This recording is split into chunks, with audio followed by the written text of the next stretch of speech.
Hallelujah. വേഗം വരുന്നവനായ ക്രിസ്തു യേശുവിൻ്റെ നാമത്തിൽ എൻ്റെ നിശ്ചലമായ സ്നേഹവന്ദനത്തെയും നന്ദിയും അറിയിക്കുന്നു. യേശു കർത്താവ് എല്ലാവരെയും, സഹോദരി സഹോദരന്മാർ, മാതാപിതാക്കൾ, അഭിഷിക്തന്മാർ, കുഞ്ഞുങ്ങൾ എല്ലാവരെയും ധാരാളമായി അനുഗ്രഹിക്കട്ടെ. ഇന്ന് യോവേൽ പ്രവചനം അതിൻ്റെ 2-ാം അധ്യായം 12-13 വാക്യങ്ങൾ. ഇപ്പോഴെങ്കിലും നിങ്ങൾ പൂർണ്ണ ഹൃദയത്തോടെ, ഉപവാസത്തോടെ, കരച്ചിലോടെ, വിലാപത്തോടുകൂടെ എങ്കിലേക്ക് തിരിവിൻ എന്ന് യഹോവയുടെ അരുൾപ്പാട്. വസ്ത്രങ്ങളെയല്ല, ഹൃദയങ്ങളെ തന്നെ കീറി നിങ്ങളുടെ ദൈവമായ യഹോവയുടെ അടുക്കലേക്ക് തിരിവിൻ. അവൻ കൃപയും കരുണയും ദീർഘക്ഷമയും മഹാദയുള്ളവനല്ലോ. എന്നെ കേൾക്കുന്ന പ്രിയ സഹോദരന്മാരെ, ഈ കാലഘട്ടത്തിൽ അനേക കരച്ചിലിൻ്റെ അവസ്ഥയെ നമുക്ക് കാണുവാൻ സാധിക്കും. എല്ലാ കരച്ചിലും എല്ലാവരോടും പറയുവാൻ പറ്റത്തില്ല. എന്നാൽ രണ്ട് തരത്തിലെ കരച്ചിലുകളെ അനുഭവം നമുക്ക് കാണുവാൻ സാധിക്കും. ഒന്ന്, ഹൃദയം തകർന്നിരിക്കുന്ന അവസ്ഥ. ഹൃദയം തകർന്നിരിക്കുന്ന അവസ്ഥയെ, ഹൃദയം നുറുങ്ങിയ അവസ്ഥ, ആരും സഹായിക്കുവാനില്ലാതെ, ആരോരും താങ്ങുവാനില്ലാതിരിക്കുന്ന അവസ്ഥയിൽ ആ പ്രാർത്ഥന കേൾക്കുന്ന ഒരു ദൈവമുണ്ട്. എന്നാൽ എല്ലാ കരച്ചിലുകളും യാഥാർത്ഥ്യമല്ല. കാപട്യമായ കരച്ചിലുകളുണ്ട്, യാഥാർത്ഥമായ മനം തിരുമ്പുന്ന കരച്ചിലുണ്ട്, മടങ്ങി വരുന്ന കരച്ചിലിൻ്റെ അനുഭവമുണ്ട്. മറ്റൊരു കരച്ചിലാണ് മറ്റുള്ളവരോട് പറയുവാൻ പറ്റാത്ത, ഹൃദയം നുറുങ്ങുന്ന, കരയുന്ന അവസ്ഥ. മഹാപരിശുദ്ധനും സ്വർഗീയ പിതാവേ, അവിടുത്തെ വചനമായി നിൽക്കുമ്പോൾ അടിയനെ പിന്നിൽ മറച്ചുകൊണ്ട് സംസാരിക്കും. കർത്താവേ, കുറവുകളെ തെറ്റുകളെ സമർപ്പിക്കുന്നു. വചനമായി നിൽക്കുമ്പോൾ ജനത്തോട് സംസാരിക്കും. യേശുവിൻ്റെ നാമത്തിൽ തന്നെ പിതാവേ. നമുക്ക് ഒന്നുകൂടെ യോവേൽ പ്രവചനം വായിക്കാം. 12-13. ഇപ്പോഴെങ്കിൽ നിങ്ങൾ പൂർണ്ണ ഹൃദയത്തോടെ, ഉപവാസത്തോടെ, കരച്ചിലോടെ, വിലാപത്തോടുകൂടെ എങ്കിലേക്ക് തിരിവി എന്ന് യഹോവയുടെ അരുൾപ്പാട്. വസ്ത്രങ്ങളെയല്ല, ഹൃദയങ്ങളെ തന്നെ കീറി നിങ്ങളുടെ ദൈവമായ യഹോവയുടെ അടുക്കലേക്ക് തിരിവിൻ. അവൻ കൃപയും കരുണയും ദീർഘക്ഷമയും മഹാദയ ഉള്ളവനല്ലോ.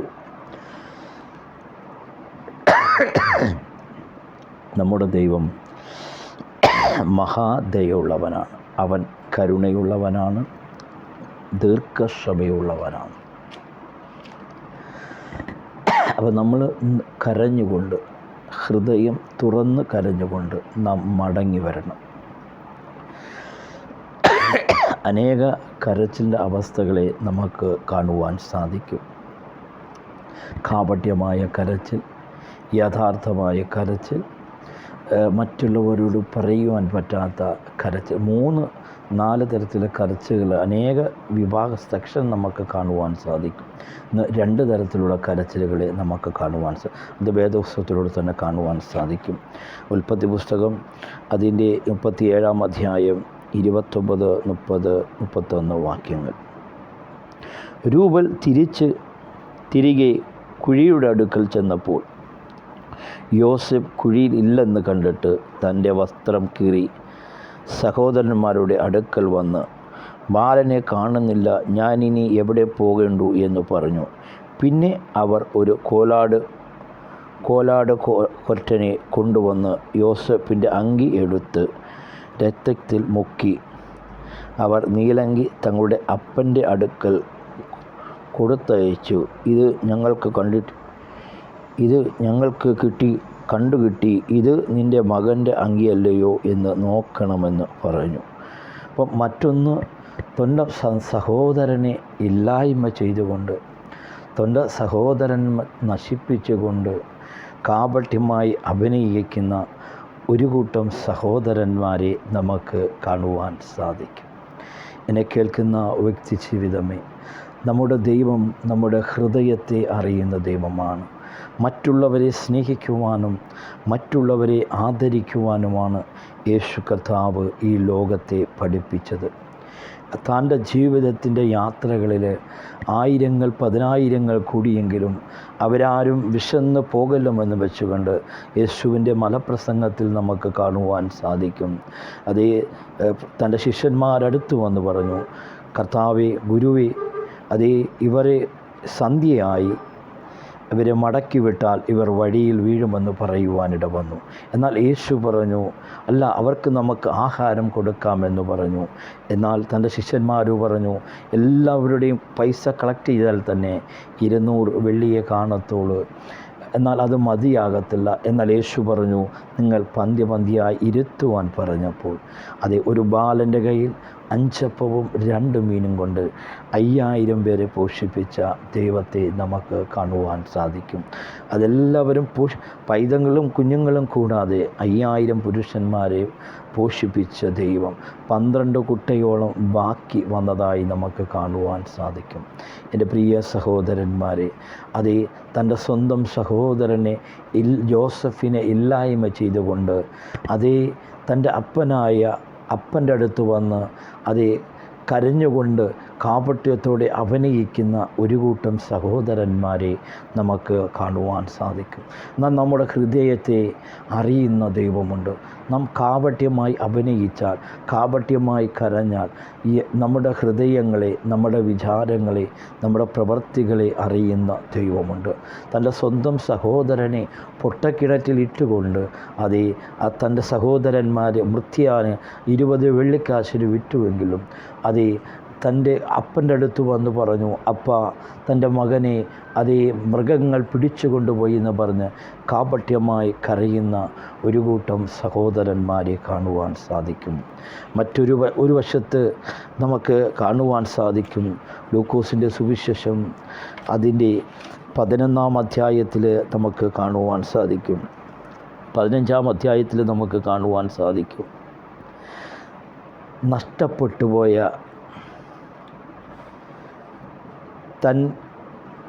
തൻ്റെ ഓഹരി മേടിച്ച് കടന്നുപോയ ധൂർത്തനായ ഒരു ധൂർത്തപുത്രനെ നമുക്ക് കാണുവാൻ സാധിക്കും. തൻ്റെ അപ്പൻ്റെ സമ്പാദ്യം മുഴുവനും ഷെയർ വാങ്ങിക്കൊണ്ട് താൻ അടിച്ച് പൊളിച്ച് ജീവിച്ച് ലോകത്തെ നോക്കാതെ, ദൈവത്തെ നോക്കാതെ അതേ ധൂർത്ത് ജീവിച്ച ഒരു മകനെ നമുക്ക് കാണുവാൻ സാധിക്കും.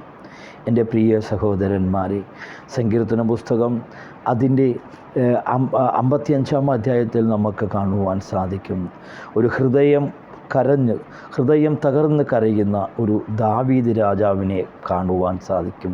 ഒരുപക്ഷേ തൻ്റെ ജീവിതത്തിലുള്ള അവസ്ഥകൾ മറ്റുള്ളവരോട് പറയുവാൻ പറ്റാതെ വിങ്ങി പ്രാർത്ഥിക്കുന്ന, തകർന്നിരിക്കുന്ന ഒരു ദാവീദിനെ കാണുവാൻ സാധിക്കും. എന്നാൽ ഇവിടെ ഒരു അപ്പൻ തൻ്റെ 2 മക്കളിൽ ഒരു മകന് മുഴുവൻ ഷെയർ കൊടുത്തു. എന്നാൽ ആ മകൻ അത് മുഴുവനും നശിപ്പിച്ചതായി നമുക്ക് കാണുവാൻ സാധിക്കും. ലൂക്കോസ് സുവിശേഷം 15-ാം അധ്യായം 11 മുതൽ 15 വരെയുള്ള വാക്യങ്ങൾ. പിന്നെ അവൻ പറഞ്ഞത്, ഒരു മനുഷ്യൻ 2 പുത്രന്മാർ ഉണ്ടായിരുന്നു. അവരിൽ ഇളയവൻ അപ്പനോട്, അപ്പ, വസ്തുവിൽ എനിക്ക് വരേണ്ടത് പങ്കു തരണമെന്ന് പറഞ്ഞു. അവൻ അവർക്ക് മുതൽ പകുതി കൊടുത്തു. ഏറെ നാൾ കഴിയും മുമ്പേ ഇളയവൻ തൻ്റെ സകലവും സ്വരൂപിച്ച ദൂരദേശത്തേക്ക് യാത്രയായി. അവിടെ ദുർനടപ്പുകാരനായി ജീവിച്ചു. വസ്തു നാനാവിധമാക്കി കളഞ്ഞു. എല്ലാം ചെലവഴിച്ച ശേഷം ദേശത്തേക്ക് കഠിനക്ഷാമമുണ്ടായിട്ട് അവൻ മുട്ടുവന്നു തുടങ്ങി. അവൻ ആ ദേശത്തിലെ പൗരന്മാരിൽ ഒരുത്തനെ ചെന്ന് ആശ്രയിച്ചു. അവൻ അവനെ തൻ്റെ വയലിൽ പന്നികളെ മേയ്പ്പാൻ അയച്ചു. പന്നി തിന്നുന്ന വളരെ കൊണ്ടുവന്ന വയറ് നിറപ്പാൻ അവന് ആഗ്രഹിച്ചു. എങ്കിലും ആരും അവന് കൊടുത്തില്ല. അപ്പോൾ സുബോധം വന്നിട്ട് അവൻ എൻ്റെ അപ്പൻ്റെ എത്ര കൂലിക്കാർ ഭക്ഷണം കഴിച്ചു ശേഷിക്കുന്നു. ഞാൻ വിശപ്പ് കൊണ്ട് നശിച്ചു പോകുന്നു. ഞാൻ എഴുന്നേറ്റ് അപ്പൻ്റെ അടുക്കൽ ചെന്ന് അപ്പനോട്, അപ്പാ, ഞാൻ സ്വർഗത്തോടും നിന്നോടും പാപം ചെയ്തിരിക്കുന്നു. ഇനി നിൻ്റെ മകനെന്ന പേരിൽ ഞാൻ യോഗ്യനല്ല. നിൻ്റെ കൂലിക്കാരിൽ ഒരുവനെപ്പോലെ എന്നെ ആക്കണമേ എന്ന് പറയുമെന്ന് പറഞ്ഞു. അങ്ങനെ അവൻ എഴുന്നേറ്റു തൻ്റെ അപ്പൻ്റെ അടുക്കൽ പോയി. ദൂരത്തു നിന്ന് തന്നെ അപ്പോൾ അവനെ കണ്ടപ്പോൾ മനസ്സലിഞ്ഞ് ഓടിച്ചെന്ന് അവൻ്റെ കഴുത്തെ കെട്ടിപ്പിടിച്ച് അവനെ ചുംബിച്ചു. എന്നെ കേൾക്കുന്ന പ്രിയ സഹോദരന്മാരെ, തൻ്റെ അപ്പൻ്റെ വസ്തുവകയിൽ ഒരു ഷെയർ വാങ്ങിക്കൊണ്ട് ദുർനടപ്പിൽ മോശമായി ജീവിച്ച ഒരു മകനെ കാണുവാൻ സാധിക്കും. എന്നാൽ താൻ ചെയ്ത പാവങ്ങളെ മനസ്സിലാക്കിക്കൊണ്ട് മടങ്ങി വരുന്ന, തൻ്റെ സ്വന്തം ഭവനത്തിലേക്ക് മടങ്ങി വരുന്ന ഒരു മകനെ കാണുവാൻ സാധിക്കും. എന്നാൽ ആ മകനെ സ്വീകരിക്കുന്ന ഒരു അപ്പനെയും കാണുവാൻ സാധിക്കും. നമ്മുടെ ജീവിതത്തിൽ നമ്മുടെ പാപങ്ങൾ എത്ര കടും ചുമപ്പാണെങ്കിലും നാം സ്വർഗത്തിലേക്ക് നോക്കി, കർത്താവേ, ഞാൻ പാപം ചെയ്തു പോയി, എന്നോട് ക്ഷമിക്കണമേ, അവിടുത്തെ രക്തത്താൽ എന്നെ കഴുകണമെന്ന് നാം ഉറക്കെ നിലവിളിച്ചാൽ നമ്മുടെ അപ്പൻ, അവൻ ക്ഷമാശീലനായ ദൈവമാണ്, അവൻ കരുണയുള്ള ദൈവമാണ്, അവൻ മനസ്സലിവുള്ള ദൈവമാണ്. തൻ്റെ ധൂർത്തപുത്രനായ തൻ്റെ വസ്തുവകൾ മുഴുവനും നശിപ്പിച്ചു. എന്നാൽ അപ്പൻ്റെ അടുത്ത് വന്നപ്പോൾ അപ്പൻ സന്തോഷത്തോടെ, വളരെ ആഹ്ലാദത്തോടെ ആ മകനെ സ്വീകരിക്കുന്നതായി നമുക്ക് കാണുവാൻ സാധിക്കും. ഇനി ഈ പ്രോഗ്രാം കാണുമ്പോൾ ആരെങ്കിലും തകർന്നിരിക്കുകയാണോ, പാപ അവസ്ഥയിലിരിക്കുകയാണോ, ഇന്ന് ആ ധൂർത്തപുത്രനെ പോലെ, ആ അനുസരണയില്ലാത്ത ആ മകനെ പോലെ നീ പാപത്തിൽ ജീവിക്കുകയാണോ, നീ ഇന്ന് മടങ്ങി വരുവാൻ ഒരു തീരുമാനമെടുത്താൽ, നിന്നെ മാറോട് ചേർക്കുന്ന, നിന്നെ വാരി പുലരുന്ന, നിന്നെ മാറോട് അണയ്ക്കുന്ന തൻ്റെ അപ്പൻ്റെ സ്നേഹം നിനക്ക് മനസ്സിലാക്കുവാൻ സാധിക്കും.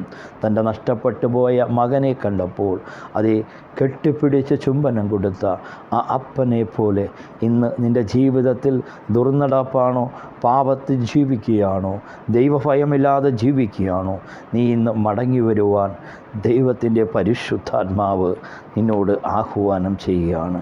ഹൃദയം നുറുങ്ങിയവർക്ക് യഹോവ സമീപസ്ഥൻ, മനസ്സ് തകർന്നവരെ അവൻ രക്ഷിക്കുന്നു. ഇന്ന് കണ്ണുനീരോടെ ആര് നിലവിളിക്കുന്നുവോ, ഇന്ന് അനേക കുടുംബങ്ങൾ കണ്ണുനീരോടെ പല തൻ്റെ മക്കളെ ഓർത്ത്, തൻ്റെ അപ്പൻ തൻ്റെ മകനെ ഓർത്ത് കരഞ്ഞതുപോലെ മകനെ ഓർത്ത് കരയുന്ന, വിലാപപ്പെടുന്ന അനേക കുടുംബങ്ങളുണ്ട്. അവരുടെ കണ്ണുനീര് സ്വർഗമറിയുന്നു. അവൻ പുതുവഴികൾ ആ വിഷയത്തിന് മേൽ തുറന്നിരിക്കുകയാണ്. ഇന്ന് നമ്മുടെ ജീവിതത്തിൽ യാഥാർത്ഥമായ ഒരു കണ്ണുനീരായിരിക്കണം. കാപട്യ കണ്ണുനീർക്ക് ദൈവം ഉത്തരം നൽകുന്നവനല്ല. യഥാർത്ഥമായ ഹൃദയത്തിൽ നിന്നൊരു കണ്ണുനീര്, കഷ്ടതയുടെ മധ്യയിൽ യഥാർത്ഥമായ കണ്ണുനീര്, ഒരു മടങ്ങിവരവിൻ്റെ അവസ്ഥയിൽ ധൂർത്തപുത്രനായ മകൻ തൻ്റെ അപ്പൻ്റെ അടുത്ത് മടങ്ങി വന്നതുപോലെ ഒന്ന് ക്ഷമിക്കുവാൻ, ഒന്ന് ആഴമായി കർത്താവിൻ്റെ മുന്നിൽ ഒന്ന് സമർപ്പിക്കുവാൻ, കർത്താവിൻ്റെ ജീവിതത്തിൽ തെറ്റുപറ്റിപ്പോയി, പാപം സംഭവിച്ചു പോയി, അവിടുത്തെ രക്തത്താൽ എന്നെ കഴുകണമെന്ന് ആര് പറയുന്നുവോ അവരെ അവിടുത്തെ രക്തത്താൽ വിശുദ്ധീകരിക്കുന്ന അവൻ ക്ഷമാശീലനായ ദൈവമാണ്. ഇന്ന് നമ്മുടെ ജീവിതത്തിൽ ഈ 2-3 അനുഭവം നമ്മൾ കണ്ടു. ഒന്ന്, സ്വന്തം സഹോദരനെ നശിപ്പിച്ചുകൊണ്ട് തൻ്റെ അപ്പനോട് കാപട്യ വാക്ക് പറയുന്ന, കണ്ണുനീരോടെ പറയുന്ന ഒരു കൂട്ടം സഹോദരനെ കാണുവാൻ സാധിക്കും. മറ്റൊരു ഭാവം നാം ചിന്തിച്ചത് തൻ്റെ അപ്പൻ്റെ വസ്തുവകയിൽ നിന്നും ഒരു ഷെയർ വാങ്ങി തൻ്റെ സുഖ സൗകര്യത്തിന് അടിച്ചു പൊളിച്ച് ദുർനടപ്പായി നടന്ന ഒരു മകനെ നമുക്ക് കാണുവാൻ സാധിക്കും. എന്നാൽ ആ മകനെ മുഴുവനും നഷ്ടപ്പെട്ടപ്പോൾ ആ മകനെ സ്വീകരിക്കുന്ന ഒരപ്പനെ കാണുവാൻ സാധിക്കും. നമ്മുടെ സ്വർഗത്തിലെ അപ്പനും അതുപോലാണ്. നാം സകലതും നഷ്ടപ്പെട്ടിരിക്കുകയാണോ, നീ ഇന്നൊരു മടങ്ങി വരുവാൻ തീരുമാനമെടുത്താൽ, നീ ഇന്നൊരു പശ്ചാത്തപിക്കുവാൻ തീരുമാനമെടുത്താൽ നിന്നെ സ്വീകരിക്കുന്ന ഒരു ദൈവമുണ്ട്. അവൻ നിന്നെ വിടുവിക്കുന്ന ദൈവമാണ്. ഇന്ന് കണ്ണുനീരോടെ നിലവിളിക്കുന്ന അനേക കുടുംബങ്ങളെ ഇന്ന് സ്വർഗം വിടുതൽ നൽകിയിരിക്കുകയാണ്. കുഞ്ഞുങ്ങളെ ഓർത്ത് നിലവിളിക്കുന്ന മാതാവേ, നിനക്ക് കർത്താവ് വാതിലുകളെ തുറന്നി. ബിസിനസ് തകർച്ചയുടെ അവസ്ഥയിൽ നിന്നും ദൈവം ഇന്ന് ചില വഴികളെ തുറന്നിരിക്കുകയാണ്.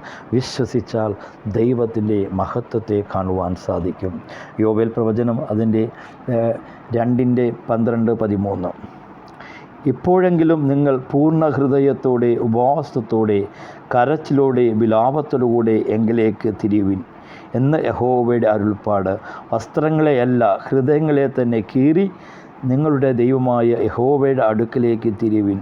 അവന് കൃപയും കരുണയും ദീർഘക്ഷമയും ദയുള്ളവനല്ലോ. നമ്മുടെ ദൈവം മഹാദയുള്ളവനാണ്. ഇന്ന് നമ്മുടെ ജീവിതത്തിൽ ഒന്ന് മടങ്ങി വരുന്ന അവസ്ഥയായിക്കട്ടെ. ഏതവസ്ഥയിലായാലും നമ്മുടെ ദൈവം വിടിവിക്കുന്നവനാണ്. ഈ വചന മുഖാന്തരം ദൈവം നിങ്ങളെ അനുഗ്രഹിക്കട്ടെ. മഹാപരിശുദ്ധനും സ്വർഗപിതാവേ, കേട്ട വചനത്തിനായി നന്ദി പറയുന്നു. അനേകരുടെ ജീവിതത്തിൽ അത് അനുഗ്രഹമായി മാറട്ടെ. കർത്താവേ, കാപട്യ കരച്ചിൽ അതിൽ ദൈവം പ്രസാദിക്കുന്നില്ല.